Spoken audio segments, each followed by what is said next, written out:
What's up everyone, TerraQuake here, and welcome back to the Pokemon Platinum walkthrough. In the last episode, we took out the people in Iron Island, just a little optional grinding area, teamed up with the boy Riley and stuff, but now that my team has trained up a bit, it is time to take on the 6th gym here in Canalave City. So this is the Steel-type gym, you can sort of tell right off the bat with the, iron floor, iron walls everywhere, and the deep dark abyss below, because that's what it looks like.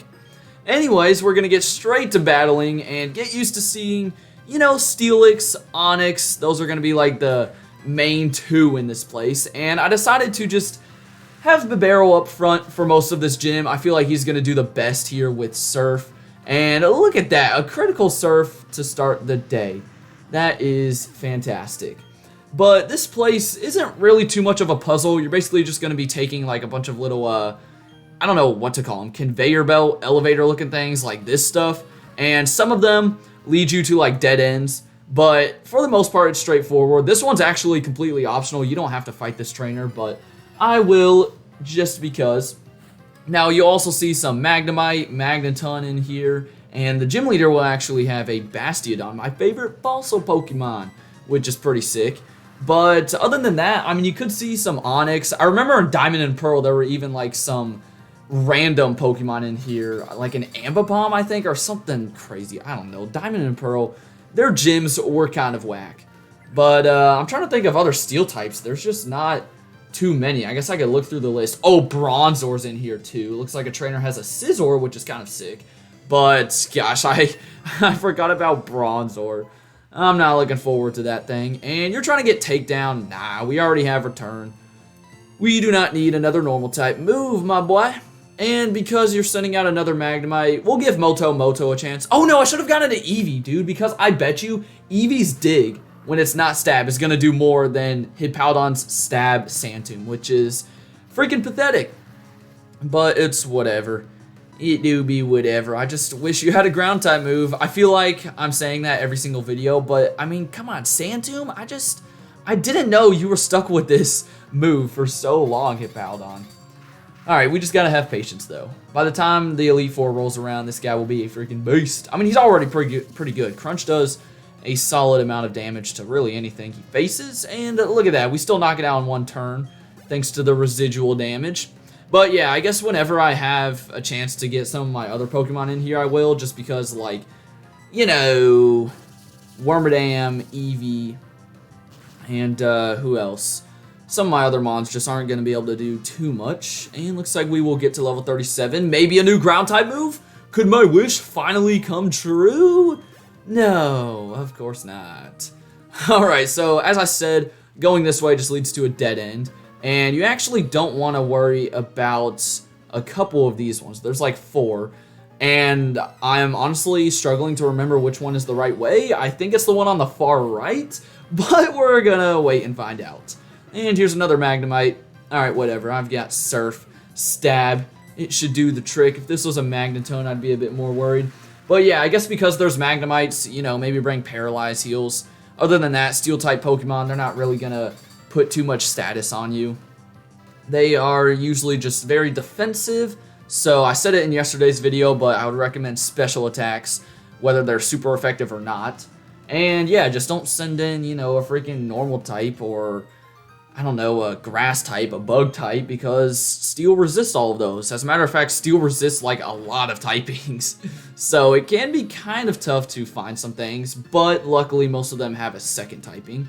And here's an Ace Trainer. Oh shoot, I think this is the guy with a Scizor. I meant to go out to Infernape.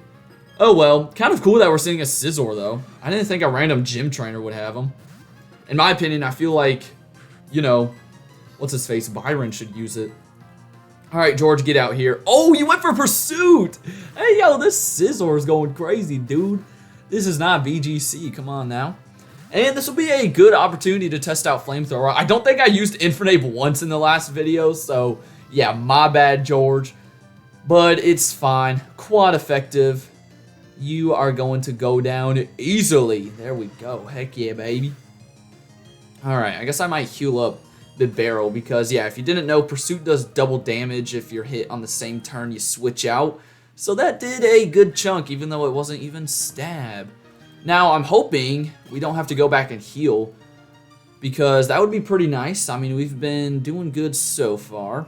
Let's go further on up, and then I think we are... Oh, wait, I'm not at that part yet. Okay, yeah, now I am. Ignore that one, and ignore that one. We're going to go down here. Basically, just go to wherever the trainers are, you know? If you find a new trainer, then you're going the right way. You're doing a fantastic job. But another worker's coming up. He's got more Magnemites. Honestly, I thought there were more Steelixes. And I thought there were some Onyxes too. I feel like there is. Actually, no, it doesn't look like there is. That had to have been Diamond and Pearl then. I just get them confused all the time, man. What can I say? What can I say? And you've got one more Magnemite. I'll just stay in. If I'm not going to go back and heal, though, I should make sure that I don't, like, run out of surfs. I'm down to 10. That's fine. That is a plenty. So, oh shoot, you lived. Oh, and you paralyzed me. Dang it. Was that a low roll or was the last one a high roll? I do not know. I swear, we're going to get fully paralyzed like 3 turns in a row now. Here we go. It's going to start. There's 1. There is a 1. Can we go 2? Let's see. Put your money on 2. Y'all going to bet? Put the money down. There it is, dude. Are you kidding? All right, is it going to be 3? I know they say 3rd time's the charm, but I just have a feeling it's going to be 3, man.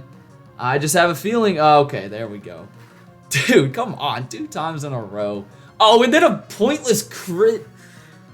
Dude, my RNG has just not been on my side in this walkthrough, I swear.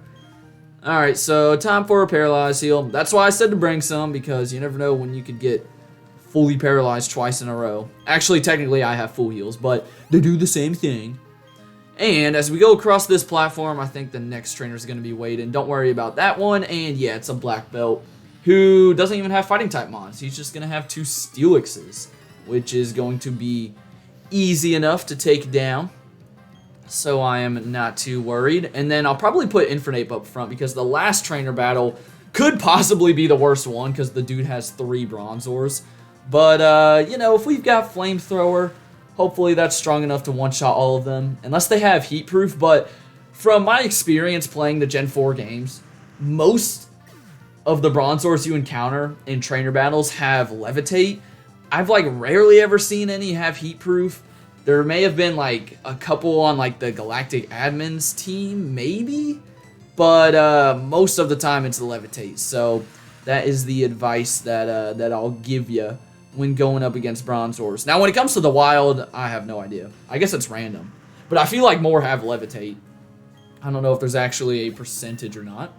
And you get to level 39. Nice job, Bucky. And we'll get a little bit of a rest. And it is time for Infernape to come up front. And just start burning down this gym, man. Because that's what he's gonna do. But yeah, if we come down this little path, and then we'll go down this little elevator, or whatever you want to call it, and it is the last Ace Trainer. I don't know what the Ace Trainers are doing in here. I feel like it should just be workers. Actually, no, I don't even know what the Black Belts are doing in here. They were already in Maylene's gym. Do they really need to be in another one, you know? But here we go. Hopefully these guys just all have Levitate. I'm assuming they do. And we will be able to one-shot them. And I'll probably start the gym battle with Infernape 2. That will be the best idea because Byron begins with a Magneton, something we haven't seen yet. And that thing's kind of strong. Luckily, it doesn't have Thunder Wave, which is nice. But I'll get into the movesets a bit more when we get into the battle, as I usually do. And if Infernape could level up here before the fight, that'd be great. I think he will. And down goes the second one. Alright, I know the third one's going to be, what, level 37 or something like that? Ooh, no, it's going to be level 38. I don't know, it just went 35, 36, but no, Brianna decided to break the pattern. You're messing with my OCD, dude, come on. Alright, let's see. I think we got it. Infernape's a big boy, he can do it, right? Oh, yeah. Oh, well, it was a crit, not sure if we needed it. And level 39, sweet. So now it is time to just run on by this trainer, and there's a special little red platform that you'll take all the way up to Byron because He's in like his own little area. He's in a world of his own. But yeah, it's right here. And then if you want to go back and heal, you can go that way. But it's time to take him on. Also, Byron, just like standing here, I think it's because of his hair, but he looks like a big dude. And also, fun fact, he is the dad of Rourke, if you remember him from the Orberg City Gym. But it's time to go, baby. So he's going to begin with his level 37 Magneton. We know this thing's quad weak to ground. It's also weak to, you know, fighting and fire. It has Flash Cannon, Thunderbolt, Tri-Attack, and Metal Sound. Usually it's just going to try and hit you as hard as it can with whatever it may be, Flash Cannon or Thunderbolt. I don't think I've ever really seen it try to go for Metal Sound, you know, be strategic or anything like that. But one Flamethrower will easily do the trick. Sweet. So next up, I'm going to go into Barrel here because he's sending out his level 38 Steelix. This thing is, of course, Steel Ground, so be careful if you are using a fire type for this gym because it does have Earthquake along with Flash Cannon, Sandstorm, and Ice Fang too. So yeah, be cautious of Ice Fang. I don't really know. What is Ice Fang good for? I mean, it's super effective on grass and flying, but who's using a grass and flying type here? And Surf is gonna get a crit. Dude, I think that's like the third crit Bibero has gotten with Surf. I promise I'm not hacking. Anyways, last up is Bastiodon, his ace at level 41. This thing knows Metal Burst, Stone Edge, Iron Defense, and Taunt. So really, its only strong move is Stone Edge. It can force you to only use attacking moves with Taunt. If it goes for Iron Defense, you're honestly lucky because don't even try to hit this thing with Physical Defense. It doesn't need Physical Attacks. It doesn't even need Iron Defense because its Physical Defense is already so high. The only thing I'm worried about is Metal Burst. Basically, Metal Burst is like Mirror Coat. And if you get hit with a special move, it is going to deal double damage back to the opponent. And there it is right there. So, luckily, Flamethrower didn't do too much, and I went for Flamethrower there because I wasn't sure if a close combat was going to one-shot. However, now that it's about, you know, a fourth of the way down, I feel like close combat can kill it. It's quad effective, stab from an Infernape. What is it, like 120 base power? So I hope this is enough, and it is. Now, keep in mind, because it is an ace, Bastiodon will also be holding a Citrus Berry. And yeah, down goes Byron. That was a very easy gym battle. Kind of nice coming off of, like, you know, the Maylene and Crasher Wake fights. And as a reward, who will give us the Mine Badge, as well as the TM for Flash Cannon, which is not too shabby at all. And I think we can now use, what, Strength outside of battle, I'm pretty sure. And we will be needing that to access the next city with a gym. But for now, let's go ahead and take this conveyor belt out of the gym. And there's one more thing I'm going to do before we end off the episode. I'm sure most of you guys know what it is. But yeah, just take this red one all the way back down to the beginning. I always just found this gym to have like a really random layout. Anyways, as you head out of the gym, Barry's going to be standing right here because, you know, he's already beaten the gym. But he wants us to follow him to the library. Apparently, we're meeting up with Rowan and Dawn, and we're going to talk about the 3 different lakes, you know, Lake Verity, Lake Valor, and Lake Acuity, which I don't think I've talked about yet because that's not until later on in the game. But basically, just head all the way up to the top floor. Barry's going to be waiting for us. We're going to have a nice little meeting, you know, get some coffee, get some donuts or something. And, yeah, we're going to have a chat. So, I don't really know. Again, they're just talking about the 3 lakes. They want us to, like, go study it. I think we get assigned to Valor, Dawn goes to Verity, and Barry goes to Acuity. However, Team Galactic's gonna kind of interrupt that pretty abruptly here in a second. I can't wait for it. I love this little part. Rowan goes on for a very long time, though, as the TV's just flickering in the background. Come on, when is it gonna happen? I'm waiting for the giant text because I just love the giant text in this game. Alright, yeah. We're splitting up to the lakes. Dawn's going to Verity. Barry's going to Acuity, which if I was Barry, I'd be pissed because Acuity's in the middle of, like, the blizzard, all the way in the north side of the region. Oh, yeah, see, he's already nervous about going, too. He is already nervous. But, yeah, apparently this whole study has something to do with the legendary lake trio, Azelf, Uxie, and Mesprit. And there it is! Doom! So, yeah, basically, like, an earthquake happens. And it is a result of Team Galactic setting off a bomb in Lake Valor, as you can see on the TV right here. So, yeah, basically, if you remember when we chased down that Galactic Grunt back in Pastoria City, he was, I think, carrying a freaking bomb and took it to Lake Valor, and they actually, like, did something bad. They blew up the lake, and now there's no water. All of the Magikarp in there are dead, and we're gonna have to go check it out. So for now, we'll follow them downstairs, and there's a funny little sailor that comes up to us at the front of the building too, which is pretty funny. He's gonna be like, hold on, where is it? When does he come? There he is. Oh, dude and kids. I love that line. But yeah, he's just gonna tell us what happened.